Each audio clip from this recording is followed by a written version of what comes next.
할렐루야 3일 저녁 예배에 함께 하신 우리 모든 성도님들을 환영하고 축복합니다. 우리를 위해 간구하시고 여전히 풍성한 은혜로 함께 하시는 우리 선한 주님께 우리가 기쁨으로 또 감사함으로 함께 예배 드리기 원합니다. 우리 함께 신앙 고백하심으로 3일 저녁 예배를 시작하도록 하겠습니다. 전능하사 천지를 만드신 하나님 아버지를 내가 믿사오며 그 외아들 우리 주 예수 그리스도를 믿사오니 이는 성령으로 잉태하사 동정녀 마리아에게 나시고 본디오 빌라도에게 고난을 받으사 십자가 못 박혀 죽으시고 장사한 지 사흘 만에 죽은 자 가운데서 다시 살아나시며 하늘에 오르사 전능하신 하나님 앞에 앉아 계시다가 저리로서 산 자와 죽은 자를 심판하러 오시리라. 성령을 믿사오며 거룩한 공예와 성도가 서로 교통하는 것과 죄를 사해 주시는 것과 몸이 다시 사는 것과 영원히 사는 것을 믿사옵나이다. 아멘.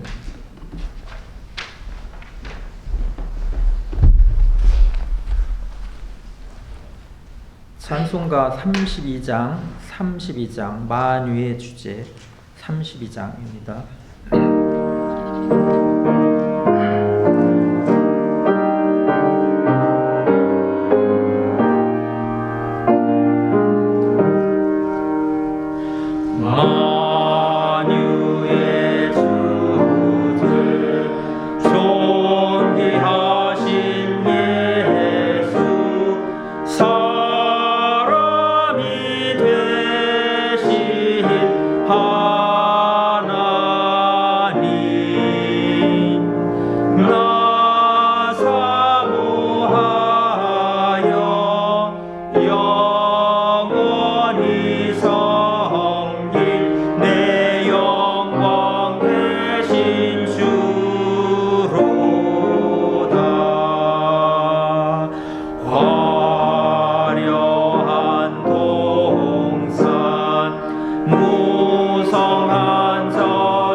순전한 예수 더 아름다워 봄 같은 기쁨 주시네.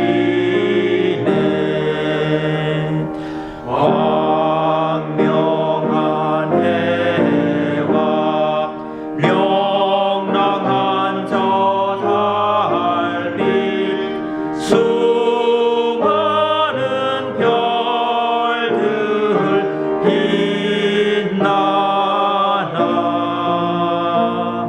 주 예수 빛은 더 찬란하여 참 비교할 수 없도다.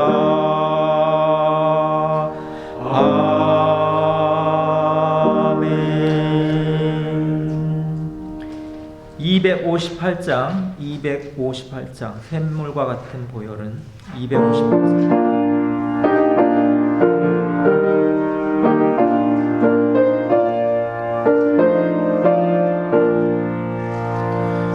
샘물과 같은 보혈은 주님의 피로다.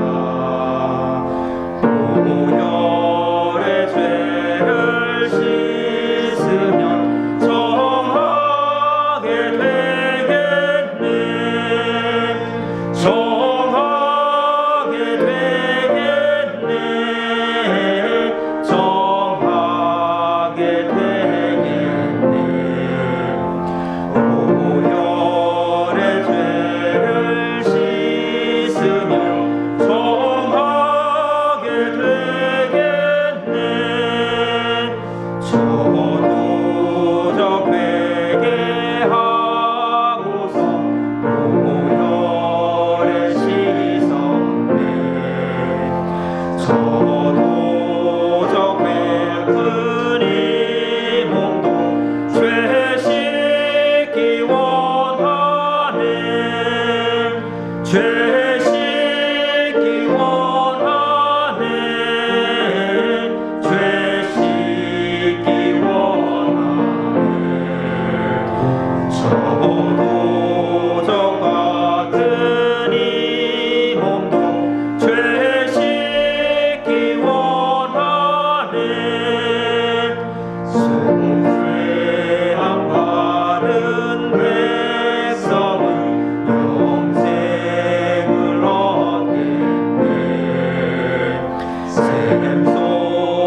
비원생 한없이 크도다 한없이 크도다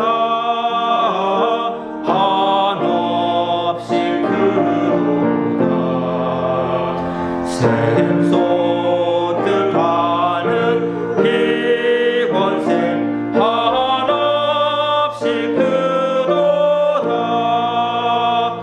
날 정케 하신 비원이 그 사랑 한없네 살 동안 받는 사랑을 늘 찬송하겠네 늘 찬송하겠네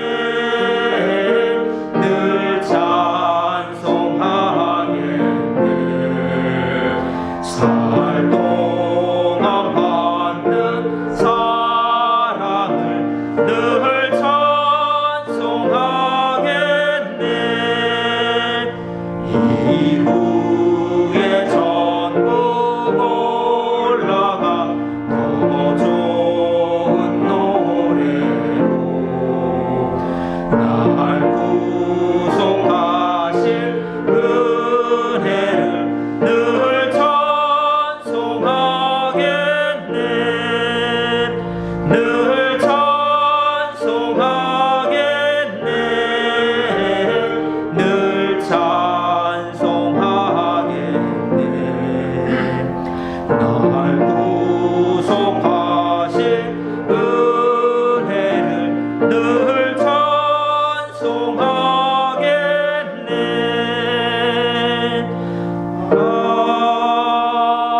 아멘.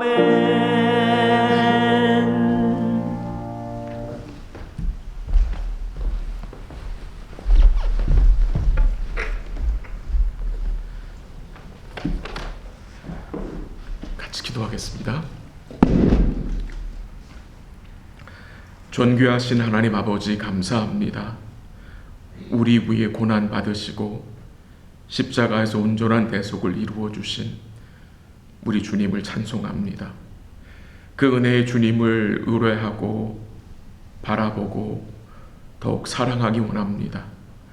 이 예배가 하나님께 영광이 되며 함께한 주의 백성들이 주를 의지하고 또 소망하고 사랑할 수 있는 거룩한 은혜를 덧입는 복된 시간이 되게 하옵소서.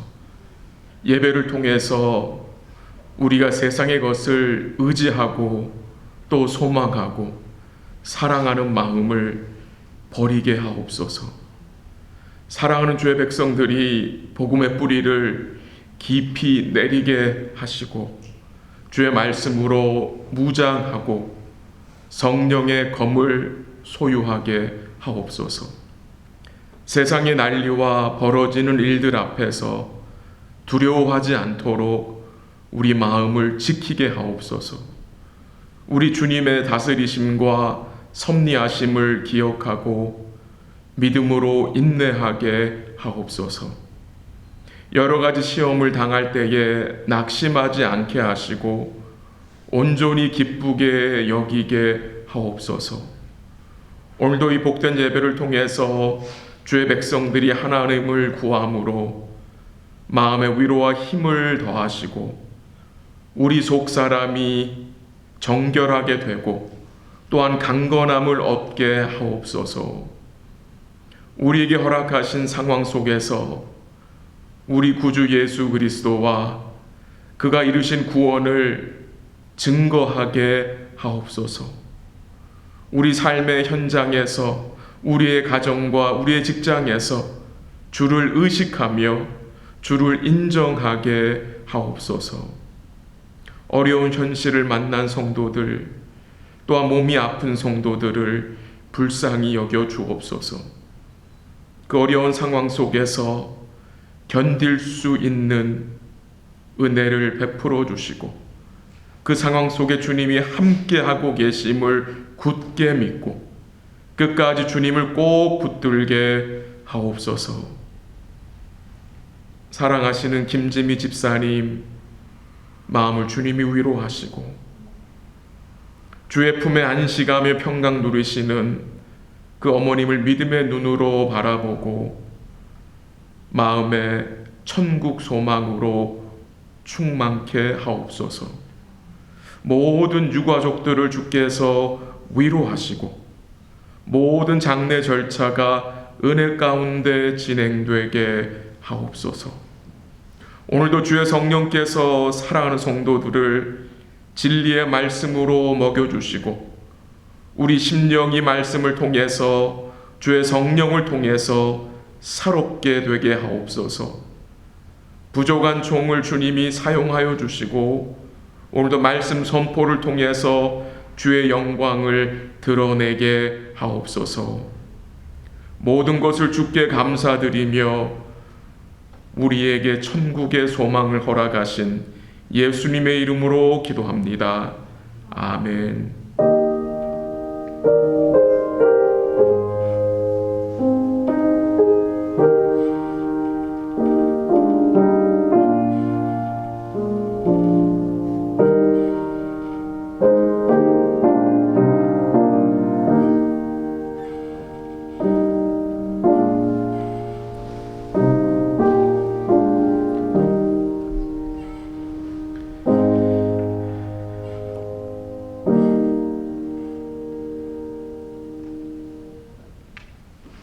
하나님의 말씀 같이 보겠습니다.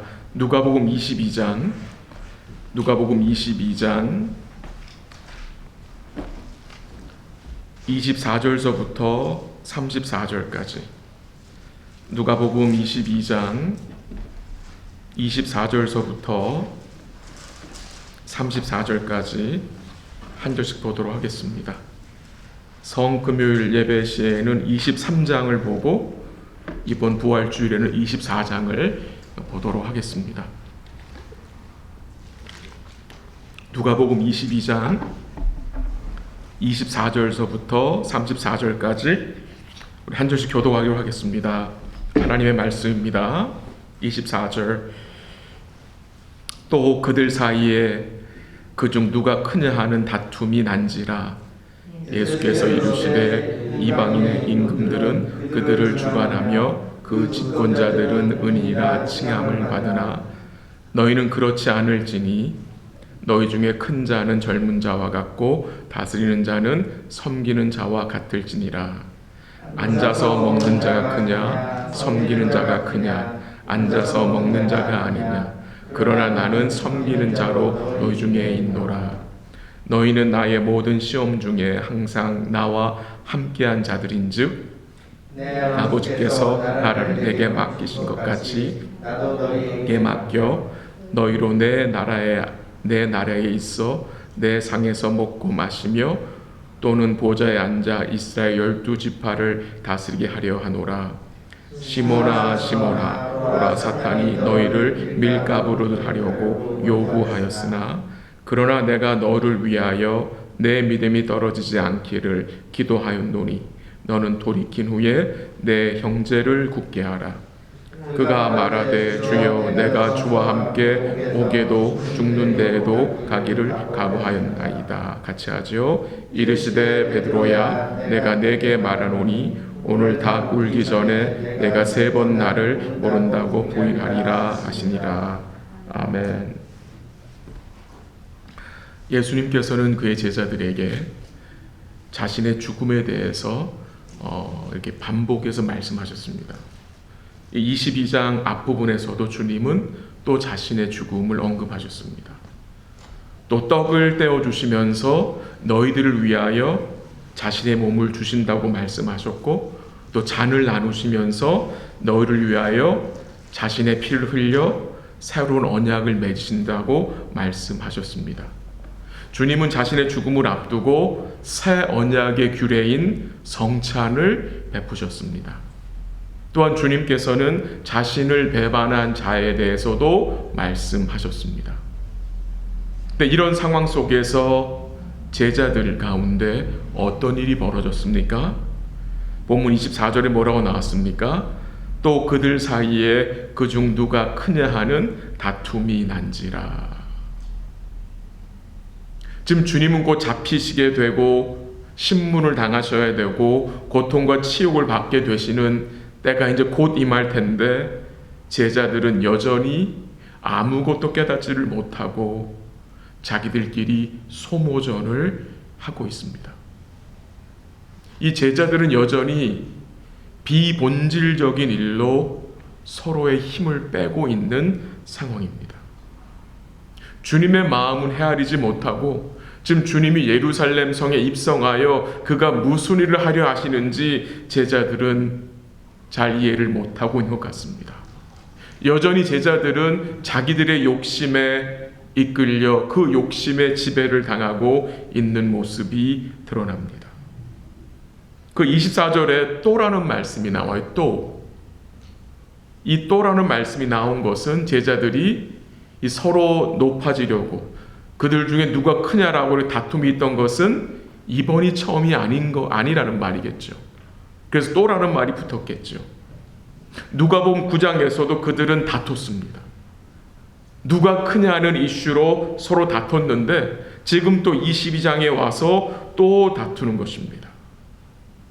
그들은 예수님이 예루살렘에 입성하면은 임금이 되실 거로 생각하고 그 임금님 옆에 높은 자리를 차지하려고 누가 크냐고 서로 다툰 것입니다.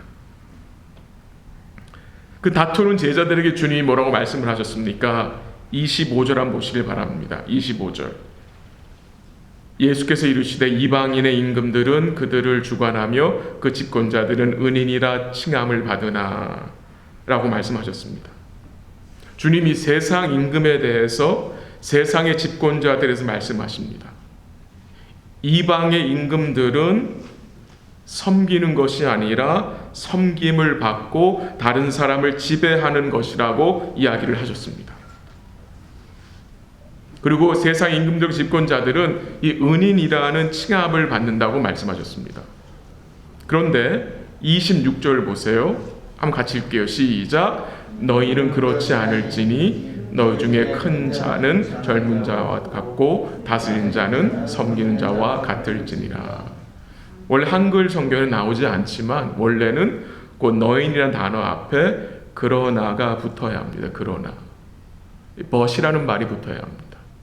그러니까 25절과 26절을 주님이 대조하는 것입니다. 세상 임금들은, 세상의 집권자들은 섬김을 받는 자들인데 너희는 뭐래요?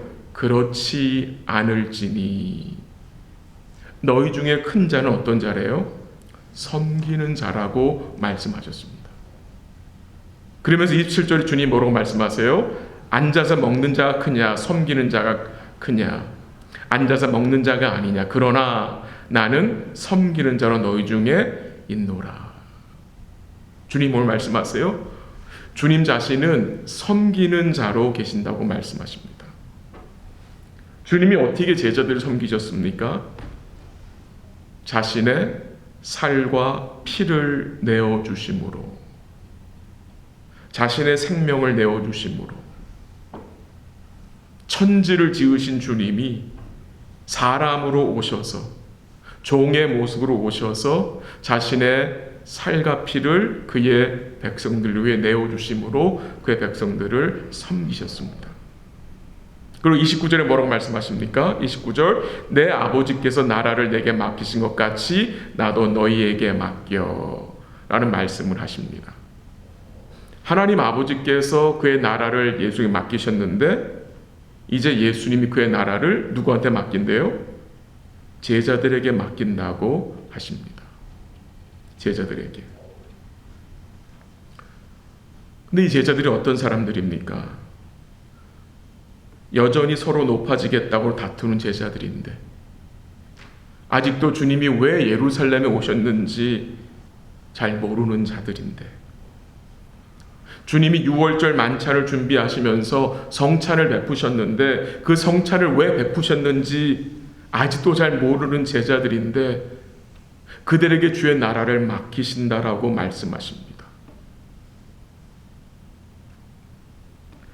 주님이 그의 백성들에게 교회를 맡기셨습니다. 주님이 그의 제자들에게 하나님의 나라를 맡기셨습니다. 주님이 여러분과 저에게 가정을 맡기셨고 자녀를 맡기셨고 하나님의 백성들을 맡기셨습니다. 그 맡기신 것을 우리가 어떻게 섬기고 있습니까? 우리 주님은 그래 여기 있다, 맡아봐라, 한번 해봐라, 너희끼리 한번 잘 해봐라 라고 그렇게 하시는 게 절대 아닙니다. 주님 우리에게 맡겨놓고 그래 니네끼리 한번 잘 해봐 이럴 의도가 전혀 들어가 있는 것이 아닙니다. 맡겨놓고 그를 감당할 수 있도록 어떻게 하십니까?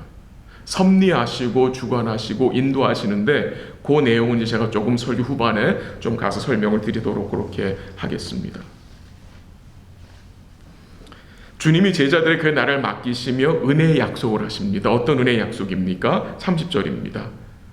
너희로 내 나라에 있어 내 상에서 먹고 마시며 또는 보좌에 앉아 이스라엘 12지파를 다스리게 하려 하노라. 뭘 약속하세요? 너희가 나의 나라에 참여한다는 거죠.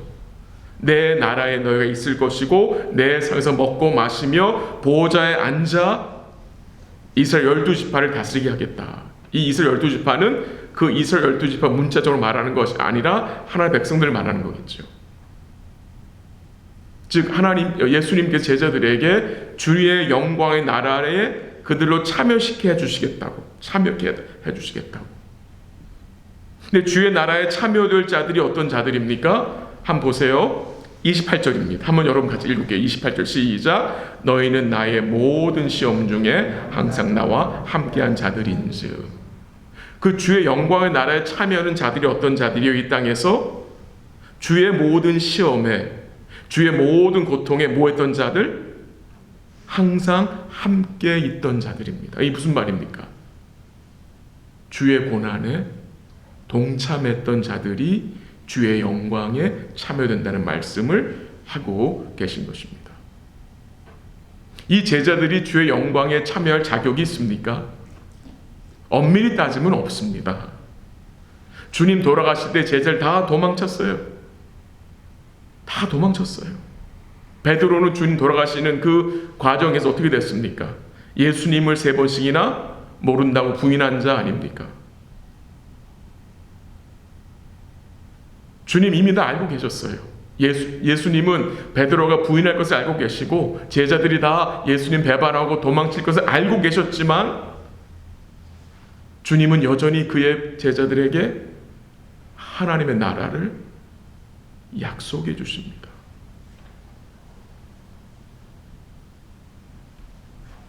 그리고 오늘 좀 제가 강조해서 말씀드리고 싶은 내용이 31절 32절인데요. 한번 보세요. 31절 32절. 시몬아 시몬아, 이 베드로예요. 보라 사탄이 너희를 밀가부르듯 하려고 요구하였으나 32절 시작. 그러나 내가 너를 위하여 내 믿음이 떨어지지 않기를 기도하였노니 너는 돌이킨 후에 내 형제를 굳게 하라. 아멘. 사단이 베드로와 제자들을 밀가부르듯 하려고 요구했다라고 합니다. 우리가 예전에 사용했던 개역 한글 성경에서는 이렇게 나왔어요. 보라 사탄이 너희를 밀가부르듯 하려고 너희를 청구하였다라고 했습니다. 사단이 베드로만이 아니라 너희를, 제자들 모두를 밀가부르듯 하려고, 즉 시험하여 죄에 빠지게 하려고 했다는 것이죠. 여러분, 이 말씀이 여러분에게 두렵게 다가오십니까? 어떻게 다가오십니까? 사단이 너희를 밀가부르듯 하려고 내게 요구했다. 여기서 기억해야 할 말씀이 있는데요. 이 지금 말씀 분명히 드러나는 내용은요, 사단이 제자들을 밀가부르듯, 즉 그들로 죄에 빠지게 하려고 시험하겠다고 하는데 주님께 뭐 한 것입니까? 허락을 요구하는 것입니다. 맞죠? 사단이 너희를 밀가부르듯 하려고 요구했다는 거예요. 나한테 물어왔다는 거예요. 아니, 사탄이 지들 마음대로 베드로와 제자들을 유혹하면 되는 거 아닙니까? 근데 그게 안 되는 거예요. 뭐가 없이는? 주님의 허락이 없이는. 사단이 교회를 시험하고 유혹할 때 주님의 허락 안에서 하는 거임을 우리는 기억해야 합니다. 두려워할 필요가 없는 거예요. 주님이 허락하신 거예요. 사단이 베드로와 제자들을 밀가부르듯 시험하는 것은 주님의 그 온전하신 보호 안에서 주님이 허락하신 거예요. 왜 허락하십니까, 여러분? 그 사단의 공격을 통해서 그들이 그 밀가부르듯 그 유혹하는 그 과정을 통해서 교회가 어떻게 됩니까? 더욱 주를 의지하게 하는 과정이 되기 때문에 사단은 주님이 정해놓으신 바운더리 안에서 행동하는 것입니다. 그래서 우리 담대할 수 있는 겁니다, 여러분. 지금 제가 잠시 나눈 이 말씀 내용 들으시면서 혹시 구약의 어떤 한 사람 생각나지 않았습니까? 누가 생각나십니까? 욥이 생각나죠, 욥. 사단이 욥을 시험할 때 어떻게 했습니까? 하나님께 허락을 받았어요. 하나님께.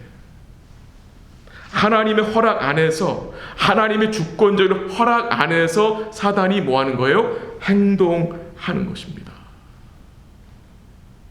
전능하신 하나님은 그 사단의 그 시험을 일시적으로 허락을 하세요. 사단은 하나님의 나라를 위임받은 그의 백성들을 그냥 놔두지 않아요. 왜? 하나님의 나라가 세워지는 것을 그들은 너무도 싫어서, 주님의 구원 계획이 망가지기를 원해서 이 하나님 나라를 맡은 자들을, 복음을 맡은 자들 뭐합니까? 계속해서 밀가부르듯 시험하고 유혹합니다. 근데 그 모든 일들은 주님의 다스림 아닙니다. 주님이 허락하시는 그 바운더리 안에서 그들이 행동하는 것입니다. 예수님이 공생애를 시작하실 때에 40일 동안 금식하시고 성령의 이끌림을 받아서 광야에 나가셨을 때에 사단이 와서 어떻게 했습니까? 예수님 3번씩이나 뭐 했습니까? 시험했죠. 네, 시험했습니다.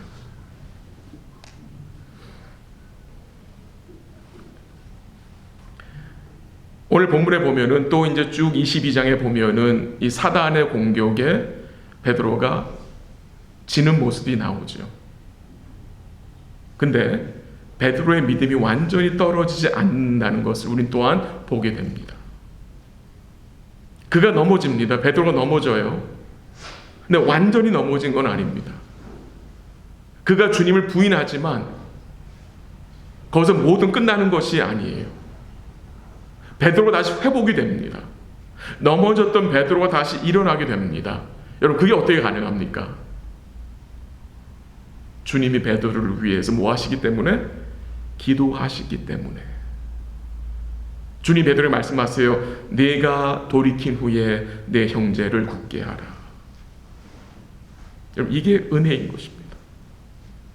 이게 주의 은혜예요. 시편 37편 24절 말씀 생각납니다. 들어보십시오. 그는 넘어지나, 주의 백성 넘어질 수 있어요. 근데 아주 넘어지지 아니함은 여호와께서 그의 손으로 그를 붙드심이라 그랬습니다. 베드로가 넘어졌어요. 제자들이 넘어졌어요. 다윗도 넘어졌었어요. 수많은 믿음의 사람 넘어졌었어요. 근데 아주 넘어지지 않는 것은 그들이 강해서가 아니라 그들을 위해 주께서 간구하시고 주의 손이 그들을 붙잡고 있기 때문입니다. 우리 아이들이 어릴 때 손잡고 가잖아요. 손잡고 걸어갈 때 아이 넘어질 수 있어요. 근데 완전히 뭐 뇌진탕 걸릴 정도 넘어지지 않아요. 왜? 제가 손을 잡고 있기 때문에. 넘어져서 무릎이 까질 수도 있고 손이 까질 수 있는데 제가 딱 잡고 있기 때문에 완전히 넘어지지 않는 거예요. 그게 성도의 삶이에요.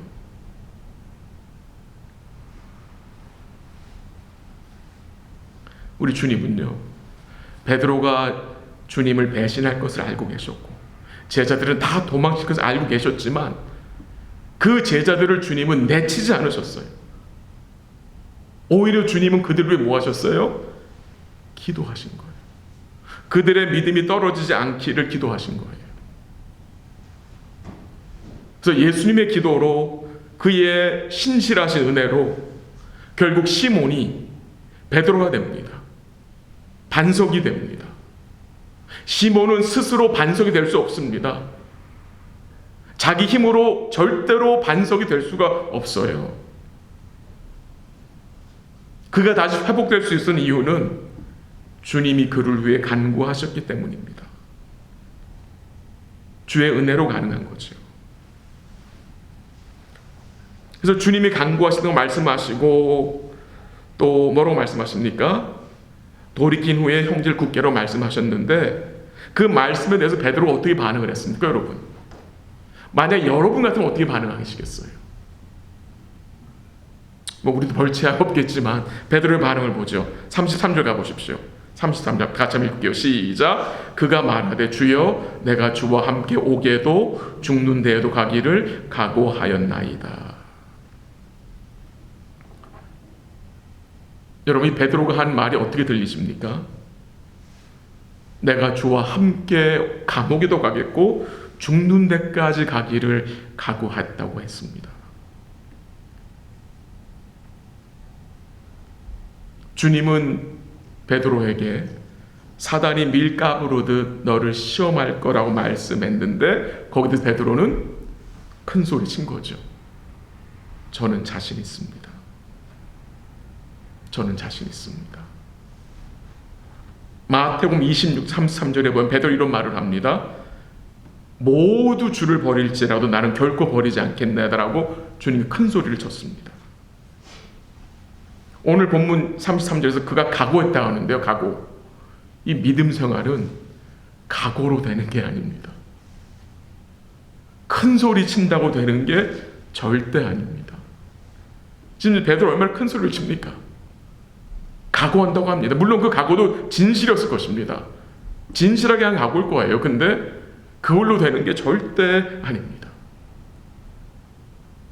그 베드로의 말에 대해서 주님이 뭐라고 말씀하십니까? 잘했다고 하십니까? 주님이 그래 한번 해봐라 그렇게 말씀하셨습니까?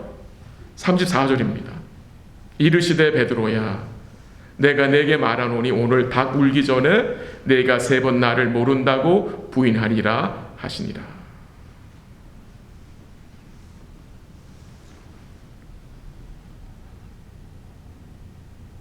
베드로가 주님한테 감옥에도 함께 할 것이고 죽는 자리까지 갔으했는데 주님은 마치 찬물을 끼얹듯이 뭐라고 말씀하십니까? 오늘 닭 울기 전에 네가 나를 3번 모른다고 부인할 것을 말씀하십니다. 주님은 베드로보다, 주님은 베드로 자신보다 베드로를 더 잘 알고 계심을 보게 됩니다. 우리 자신보다 우리를 주님이 더 잘 알고 계시죠. 주님은 우리의 모든 것을 다 알고 계시죠. 22장 쭉 가보면요 어떻게 됩니까? 베드로가 넘어집니다. 주님을 모른다고 3번 부인합니다. 여기서 우리가 뭘 깨닫게 됩니까? 이런 베드로가 넘어졌다는 것은 동시에 뭘 암시해 줍니까? 여러분과 저도 충분히 넘어질 수 있는 자라는 것을 말해주는 것입니다. 이 베드로가요 한 여종, 아주 어린 여자의 앞에서 주님을 부인한 내용이 나옵니다.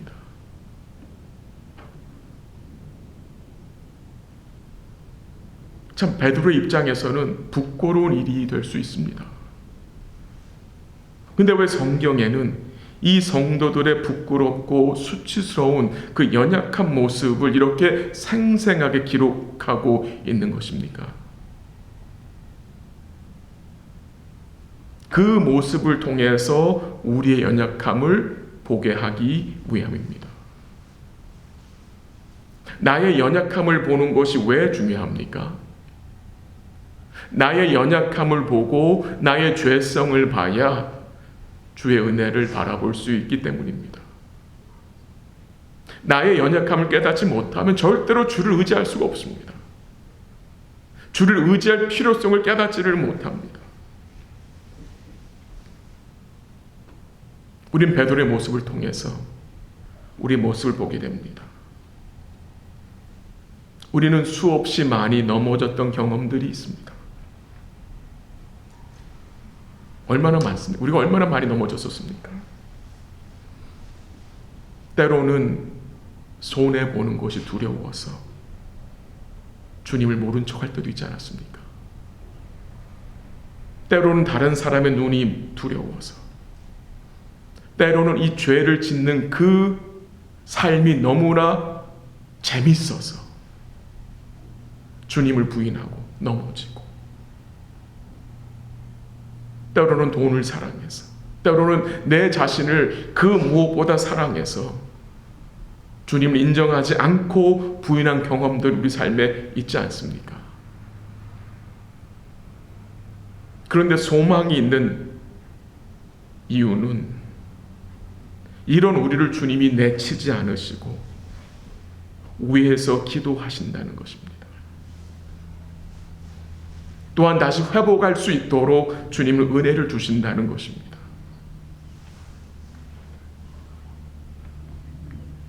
이 말씀을 좀 결론을 내리기 전에 한 가지 좀 나누고 싶은 내용이 있는데요. 우리가 이 베드로의 모습을 보면서 그가 이렇게 넘어지는 과정이 있는 것 같아요. 그 과정을 잠시 몇 가지만 좀 생각을 해볼게요.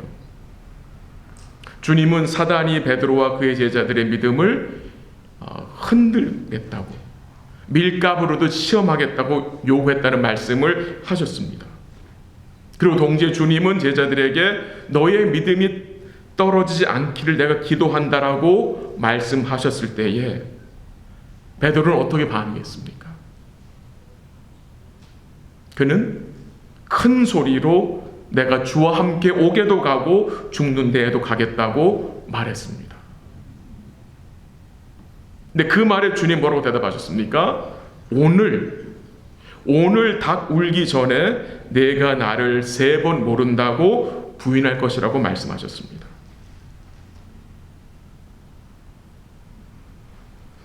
여기서 뭘 깨닫게 됩니까? 베드로는 주의 말씀을 듣지 않았습니다. 왜 듣지 않았습니까? 자기의 생각이, 자기의 그 각오가 이미 그의 마음을 압도하고 있었기 때문입니다. 나의 생각과 나의 그 각오가 내 마음에 가득 차 있으면 주의 말씀을 들을 수가 없습니다. 분명히 주님은 베드로에게 말씀하셨어요. 오늘 네가 나를 3번 부인할 거야 말씀하셨는데 그 말씀을 듣지 못하는 겁니다. 왜? 주의 말씀보다 자기 생각이 지금 위에 있는 거예요. 자기의 각오가, 자기의 그 신념이 말씀보다 위에 있는 거예요. 그러니까 주님이 이 말씀을 하셔도 그는 반응을 하지 못합니다. 이것이 우리의 문제일 때가 많다는 것입니다. 예를 들어 보면 우리가 다른 사람과 대화를 할 때에 그 대화를 듣는 과정에서 이미 내 머릿속에 나의 생각이 가득 차 있으면 그 사람의 말은 듣긴 들어도 내 마음에 들어오질 않습니다. 쑥 그 말이 흘러나가 버립니다. 마찬가지로 지금 베드로는 자기의 각오로 마음이 가득해요. 자기 생각이 가득한 거예요. 충만한 거예요. 그래서 주님 이 말씀을 하셔도 그걸 받지를 못하는 거예요. 베드로가 넘어지는 과정에서 이런 과정이 포함되어 있는 것입니다. 주님이 베드로에게 오늘 네가 나를 부인할 거라고 말씀하셨을 때 베드로 어떻게 하는 것이 올바른 자세입니까? 아, 그렇습니까 주님. 주님 저를 도와주옵소서. 제 마음을 붙들어 주옵소서 라고 말하는 것이 올바른 믿음의 자세가 아니겠습니까? 또한 베드로가 넘어지는 과정에서 두 번째 우리 생각하고 싶은 내용은요, 첫 번째 그가 주의 말씀 듣지 않았다는 거고요, 두 번째는 주님이 부탁하신 일을 하지 않았어요. 주님이 제자들을 데리고 감난산에 올라가셨습니다. 그리고 그들에게 부탁하신 것이 있습니다. 한번 가볼까요? 40절 가보세요. 40절 22장 40절 한번 가볼까요? 시작. 그곳에 이르러 그들에게 이르시되 유혹에 빠지지 않게 기도하라 하시고. 주님이 제자들을 데리고 감난산에 가셔가지고 그들이 부탁을 하셨어요. 어떤 부탁입니까? 유혹에 빠지지 않게 뭐하라? 기도하라. 사단이 너희를 밀가부로도 너희를 시험할 거야. 너희를 유혹할 거니까 너희는 깨어 기도하라고 말씀하셨어요. 부탁하셨어요. 근데 이 제자들은 어떻게 해요? 다 잠들었습니다. 주님이 제자들 찾아오셔서 말씀하십니다. 너희가 나와 함께 한 시간도 이렇게 깨어 있을 수도 없겠느냐라고 말씀하셨습니다. 베드로가 넘어지게 된 것은 첫 번째는 말씀을 그가 받지 않았고, 두 번째는 주님이 부탁하신 일, 기도하라는 일에 그가 실패했기 때문입니다. 아니, 정말 좀 전에 베드로는 예수님께 뭐라고 말했습니까? 주님, 제가 주와 함께 옥에도 가겠고 죽는 자리까지 가겠다고 한 베드로가 한 시간도 주를 위해 깨어있지 못했습니다.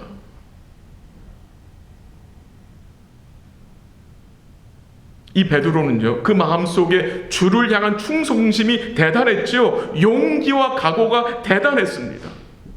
예수님을 지키겠다고 대제사장의 종의 귀를 칼로 잘라버린 자예요.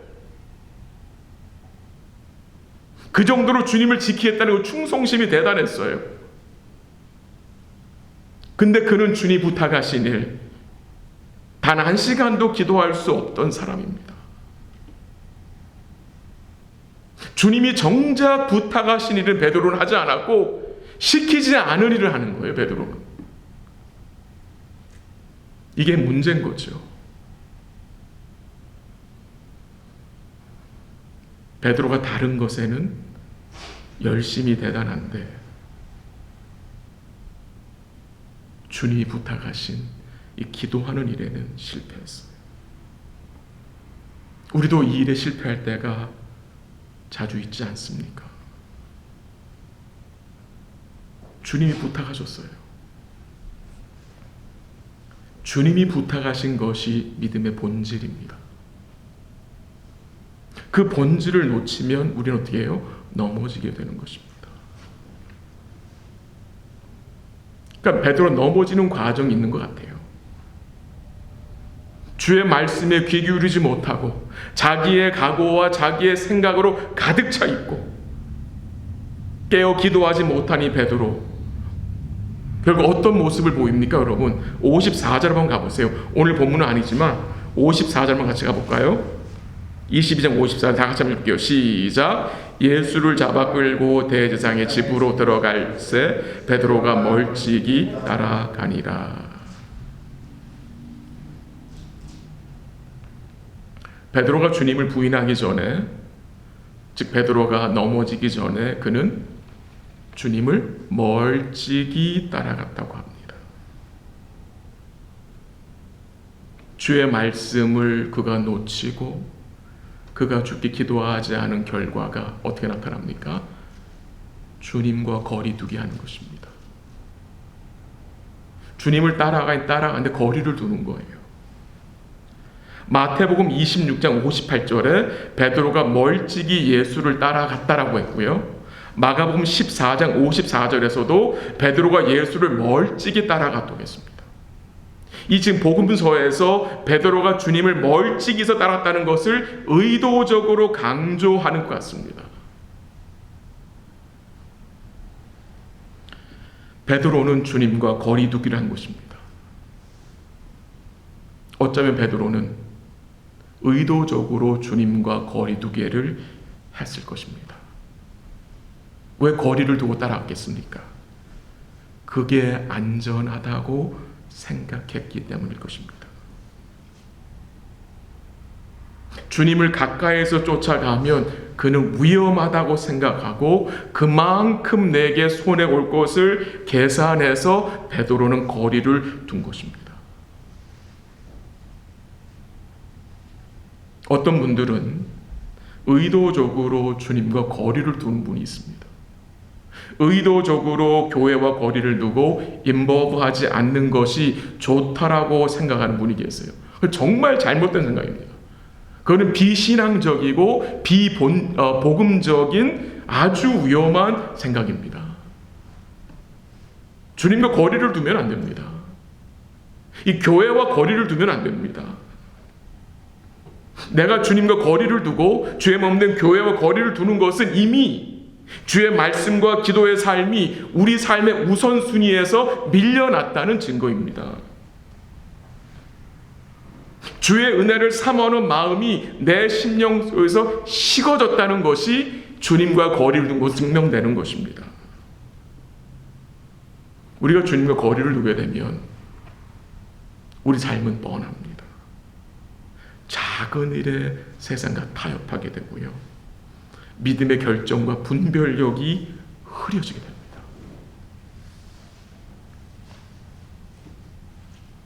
주님을 가까이서 쫓아야 안전합니다. 주님과 거리를 두면 쉽게 넘어지게 됩니다. 이 베드로 주님과 거리를 두고 따라가다 결국 어떻게 해요? 넘어지잖아요. 오늘 본문에서 이 하나님의 나라를 위임하는 이 제자들의 모습이 여러분 어떤 모습이었습니까? 첫 번째, 자기들이 서로 크다고 다투고 있는 모습입니다.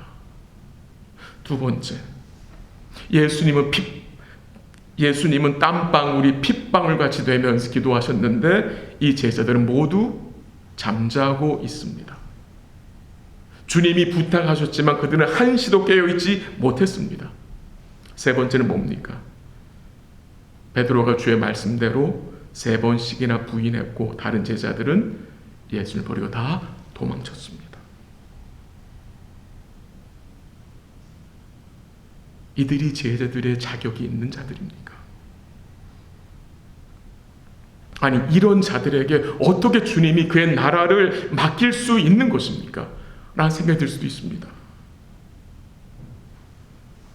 예수님이 애초부터 이 12명의 제자들을 잘못 뽑으신 게 아닐까라는 생각도 들 수 있습니다. 아니, 12명 중에 하나는 남아야지 그래도. 어떻게 다 그렇게 할 수가 있느냐라는 생각이 들 수도 있어요. 근데 죄송스럽지만 이 제자들의 모습이 우리의 모습을 반영해 줍니다. 근데 사랑하는 성도 여러분, 이렇게 참 연약하고 부족한 자들이 어떻게 됩니까? 사도행전에 가면 하나님의 나라를 위하여 복음을 전합니다. 어떻게 그들이 그렇게 세워질 수 있었던 것입니까? 예수님이 그들의 믿음이 떨어지지 않기를 기도하셨기 때문입니다. 우리 예수님은 자신이 십자가만 지시고 나머지는 제자들에게 맡기고 니들이 알아서 해봐라고 하신 게 절대 아닙니다. 주님이 그의 백성들을, 그의 제자들을 끝까지 붙드시고 그들을 위해 기도하시고 그들을 세워가신 것입니다. 그래서 우리에게 소망이 있다라고 저는 생각이 됩니다.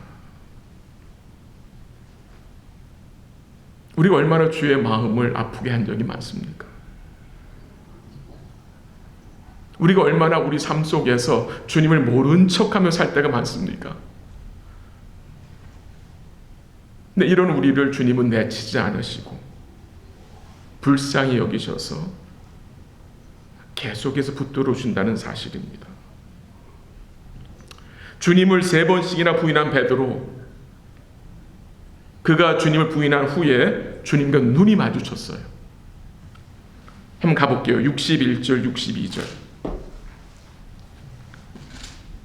61절 한번 가볼게요. 61절 같이 한번 읽게요. 시작. 주께서 돌이켜 베드로를 보시니 베드로가 주의 말씀 곧 오늘 닭 울기 전에 내가 3번 나를 부인이라 하심이 생각나서 밖에 나가 심히 통곡하니라.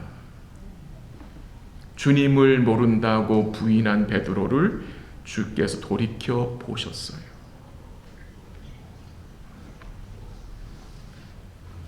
왜 주님이 베드로를 돌이켜 보셨을까요? 네가 그런 놈이야. 네가 그런 놈이야. 내가 말했었지. 너는 그런 인간이야. 라고 생각하셨기 때문이 아니라 베드로야,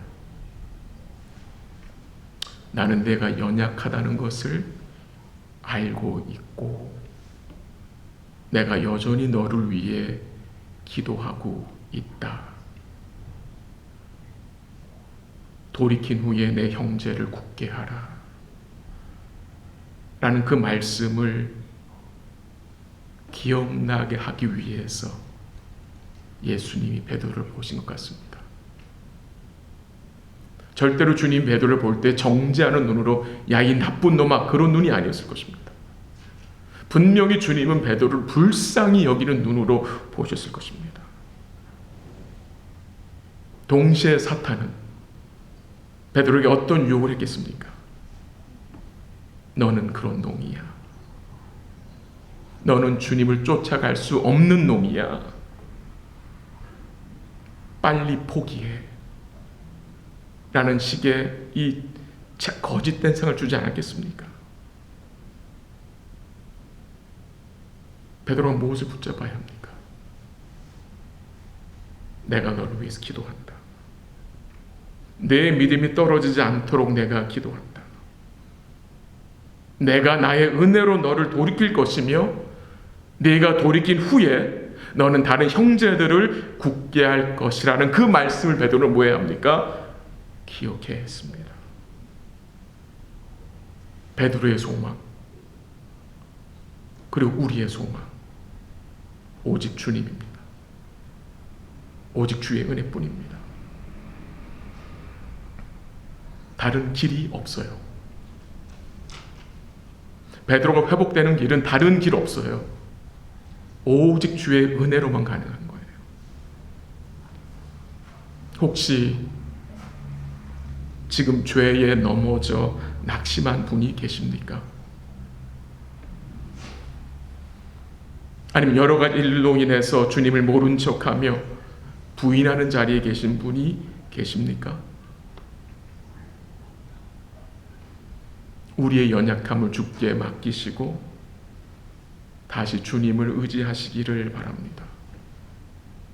우리를 위해 항상 비시는 주님께 긍휼을 구하시기 바랍니다. 우리 주님 어떤 분이십니까? 우리를 내치시는 분이 아닙니다. 우리를 사랑하시되 끝까지 사랑하시고 붙들어 주시는 그 주님을 우리 사랑하는 성도들이 가까이 쫓으시기를 바랍니다.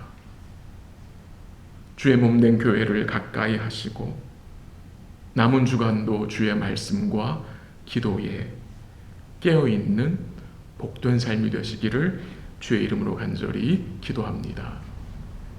같이 한번 기도하겠습니다. 오늘도 말씀을 잠시 나누었습니다.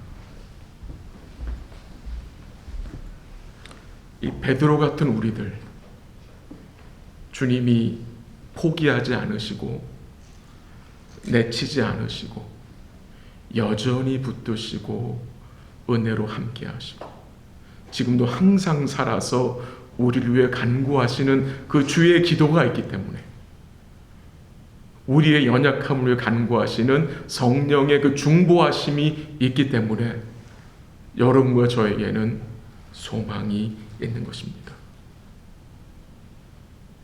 우리 사랑 성도들이 우리 위에 항상 비시는 주님을 가까이 하시고 우리를 사랑하시는 끝까지 사랑하시는 그 주님을 남은 주간도 꼭 붙들고 살아가시기를 기도합니다.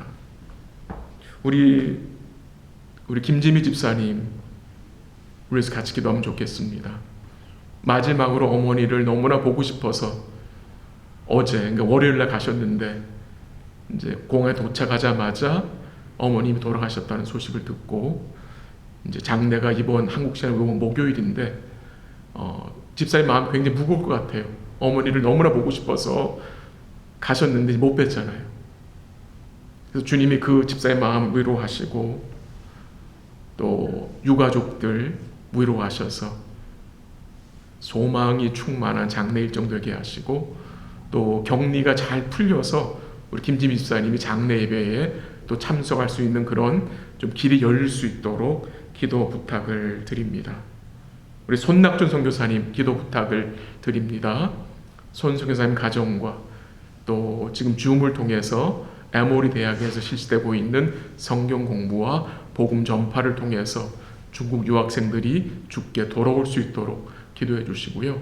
또 주를 영접하고 중국으로 돌아간 성도들이 그 중국에서 선교사 사명을 잘 감당할 수 있도록 기도하시고 또 돌아가신 분들, 중국으로 돌아가신 그 유학생들과 또 성경을 하고 계신데 우리 목사님을 통해서 그 중국에 계신 그분들과 잘 이렇게 교류가 되고 말씀 양육이 돼서 그분들이 정말 신실한 제자들로 세워질 수 있도록 우리 손낙준 선교사님 위해서 같이 기도하고 우리 김명재 집사님도 기도를 부탁을 드립니다. 뇌에 물이 많이 차서 수술을 하셨는데 아직 의식이 돌아오지 않은 상태입니다. 아직 우리 2020년 알아보지 못하고 계속 힘든 상황에 계신데 주님이 힘 주셔서 또 의식을 되찾고 또 정신 돌아오고 다시 또 힘을 낼 수 있도록 기도 부탁을 드리고 함께하는 우리 이창래 집사님 또 따님 지치지 않고 믿음으로 인내하며 이 시간들을 잘 또 통과할 수 있도록 기도 부탁을 드립니다. 이번 금요일 성금요일 예배 7시 반에 드리는데 위해서 기도하시고 부활주일 연합 예배와 또 성찬식을 위해서 기도 부탁을 드립니다. 한 2, 3분 기도하고 제가 마무리 기도하도록 하겠습니다. 하나님 아버지,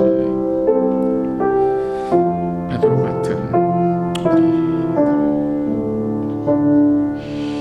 주님 모른다고 하고 배반하며 도망치며 거리 두고 사는 내 생각에 가득하여 주의 말씀을 받지 못하고 놓치고 주님 부탁하신 일은 정작하지 않고 사랑 우리들을 주님 용서하시고 불쌍히 여주시고 부족한 종들 부족한 자를 내치지 않으시고 끝까지 긍휼을 베푸시고 간구하시는 그 은혜를 기억합니다. 하나님 감사합니다. 우리 위해 간구하시며 우리를 세워가시는 그 주의 은혜가 얼마나 크고 놀라운 것인지를 우리가 깊이 인식하며 살 수 있도록 도와주시옵소서. 우리를 사랑하시되 끝까지 사랑하시고 끝까지 붙드시며 돌보시는 그 은혜를 기억하게 하옵소서. 우리 김재미 집사님을 불쌍히 여겨주시옵소서. 하나님 사랑하는 어머니를 이제 보내드렸습니다. 그 마음을 위로하시고 그 마음속에 천국 소망으로 충만케 하시고 모든 유가족들 마음속의 위로함과 주의 그 은혜와 긍휼함이 충만할 수 있도록 도와주옵소서. 김명자 집사님 기억하셔서 다시 의식을 되찾게 하시고 회복되게 하옵소서. 육신에 힘을 주시고 마음에 용기 주시기를 기도합니다. 우리 손성 기사님 기억하시고 사모님과 자녀들을 붙들어 주시기를 기도하고 어려운 상황이지만 주의 복음을 전하고 있습니다. 복음의 문을 열어주셔서 전도의 문을 열어주셔서 유학생들의 복음을 잘 증거케 하시고 추수하는 일들이 많아질 수 있도록 영적 추수가 많아질 수 있도록 도와주시고 인도하옵소서.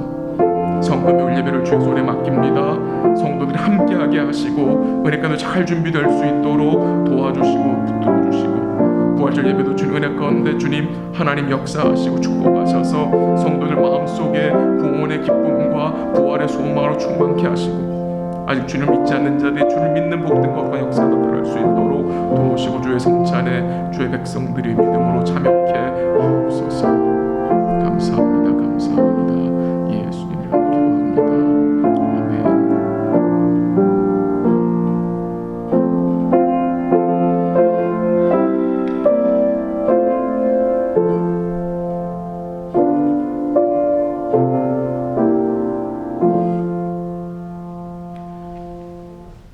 하나님 아버지 감사합니다. 이 베드로 같은 우리들 참 수없이 주님 모른다고 하고 주님 배반하고 주님을 부인하며 우리 생각으로 가득하여 주의 말씀을 놓치고 살 때도 많고 기도해야 하는 일을 알면서도 기도하지 못하고 살아가는 연약한 부족한 우리들을 불쌍히 여겨주시기를 기도합니다. 주님이 우리의 마음을 붙들어 주시기를 기도합니다. 우리 위에 항상 비시는 그 주님, 그 기도가 있기 때문에 우리에겐 소망이 있습니다. 우리를 사랑하시되 끝까지 사랑하시는, 끝까지 우리를 놓지 않으시고 버리지 않으시고 붙드시는 그 주님이 계시기 우리는 소망이 있습니다.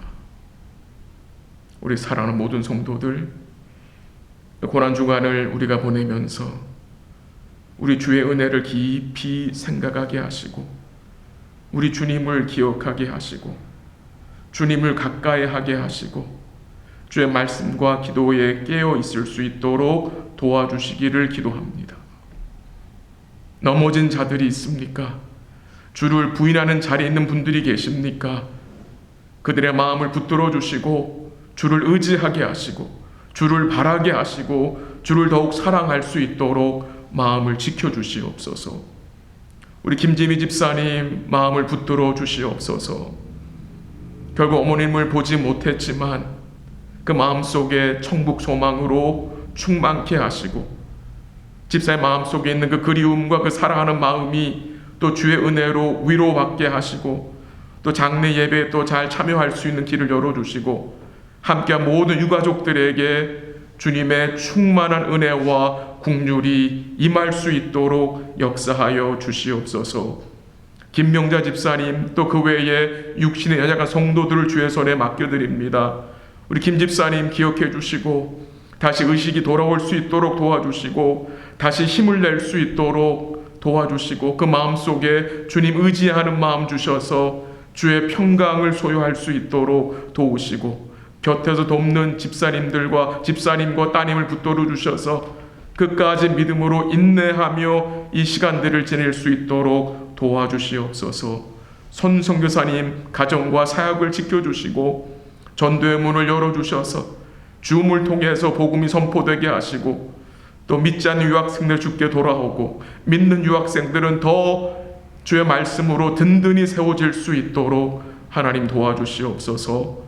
성금요 예배를 주님이 지켜주시고 사랑하는 성도들이 함께하여 주님을 영화롭게 하며 주의 죽으심을 우리가 깊이 기억하며 감사하는 복된 예배 되게 하시고 또 부활주일 연합 예배도 주님이 지켜주셔서 우리 EM과 KM이 기쁨으로 감사함으로 주를 영화롭게 하고 부활의 소망으로 충만함을 입을 수 있도록 주님 도와주시고 주의 성찬에 믿음으로 참여함으로 우리 사랑하는 성도들의 영혼이 만족하고 배부를 수 있도록 도와주시옵소서. 감사하며 예수님의 이름으로 기도합니다. 아멘. 우리 함께 찬양합니다. 마지막 찬양 290장 드립니다.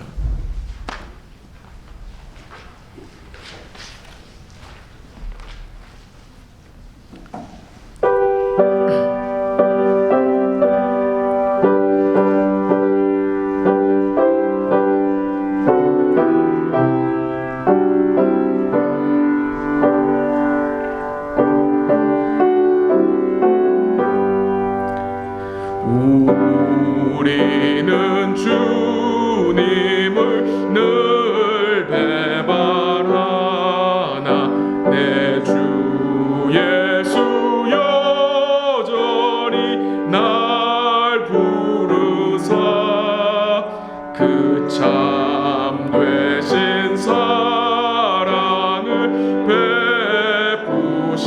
베푸시나니 내 형제여 주님을 곧 따르라. 주 널 위해 비네 주 널 위해 비네 주 널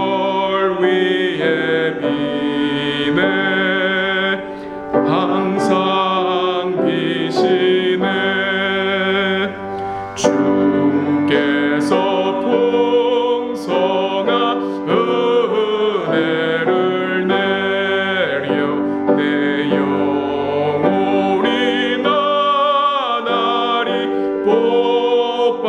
복받으니 주 예수를 너희도 구주로 섬겨 또 따르며 풍성한 복 받겠네.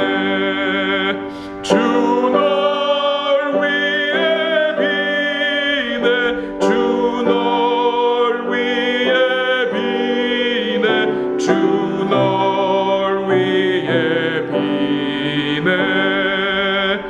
항상 비시네.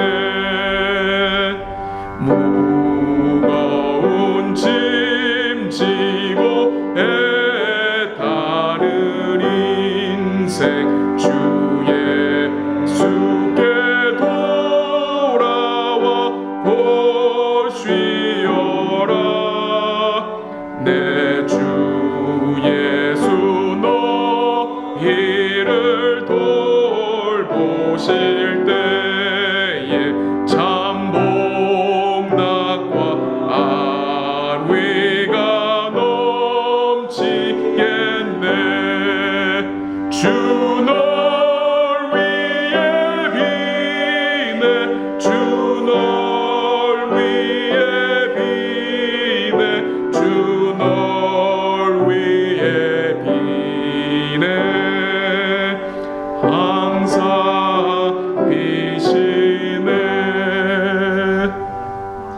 아멘. 주기도문의 예배를 폐합니다. 하늘에 계신 우리 아버지여, 이름이 거룩히 여김을 받으시오며 나라의 마옵시며 뜻이 하늘에서 이루어진 것 같이 땅에서 이루어지이다.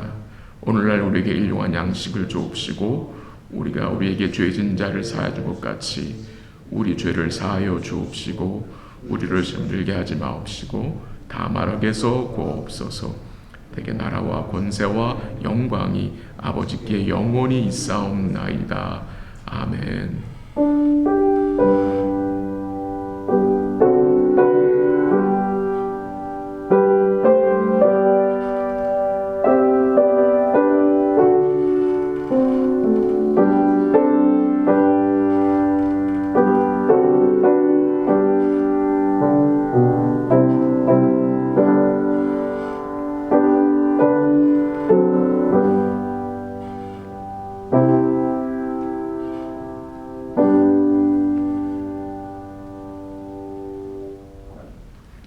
예배를 마쳤습니다. 남은 주간도 주님과 함께 하시고 금요일 저녁 7시 30분에 뵙겠습니다.